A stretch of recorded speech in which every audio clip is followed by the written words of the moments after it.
but we are going to go back in then to the arena. We are going to have round 4.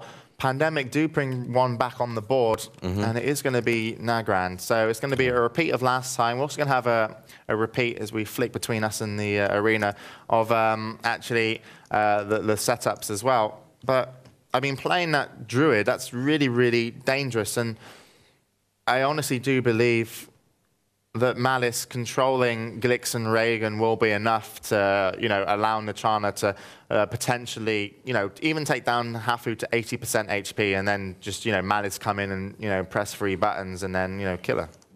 I mean, you mentioned last game that Glix pet was pretty low. Were they? I didn't notice.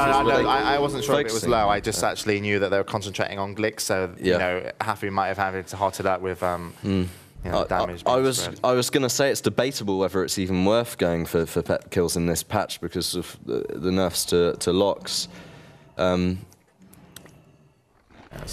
Glix then. Soul Link.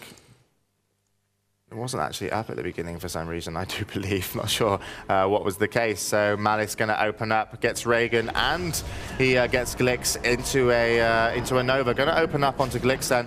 You can see Dispel's coming out onto Hafu as she spams Hots, and she's at full HP, so it's still very good dispelling. She's got no Hots on her whatsoever. Going to drop down to 6k HP, slightly gets healed up.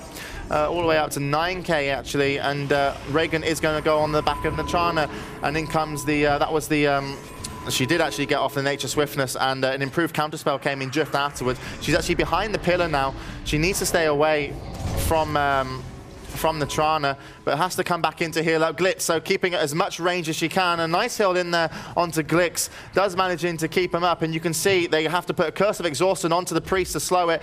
Glix, and there comes a blind, so Glix in a massively bad situation will go down, and they do manage to take down Glix the Warlock, and Hafu, despite doing the best she could, this RMP took the advantage that they should have been taking and now execute it better. And I said they could easily come back, and this just goes to show that they can. Yeah, I really want to see fnatic get into the brackets stages, and I think Pandemic are playing well, but I love watching Reagan and Glix play. They've just got such incredible coordination, and Reagan particularly has just been so impressive in the last in the games we've seen so far today. Be a real shame if they don't make it through.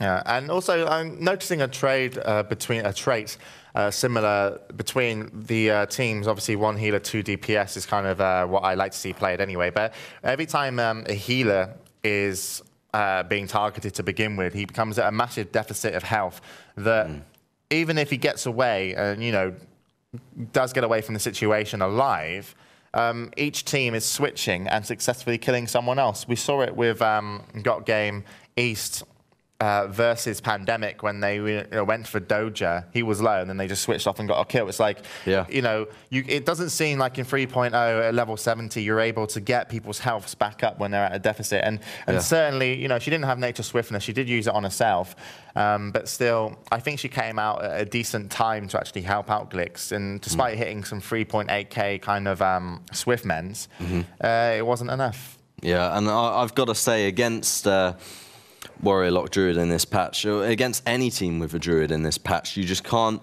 if you're playing RMP, you can't just single target, spam Dispel on your target the whole game and just hope for the best. You've got to switch it up. Yeah, you have to. So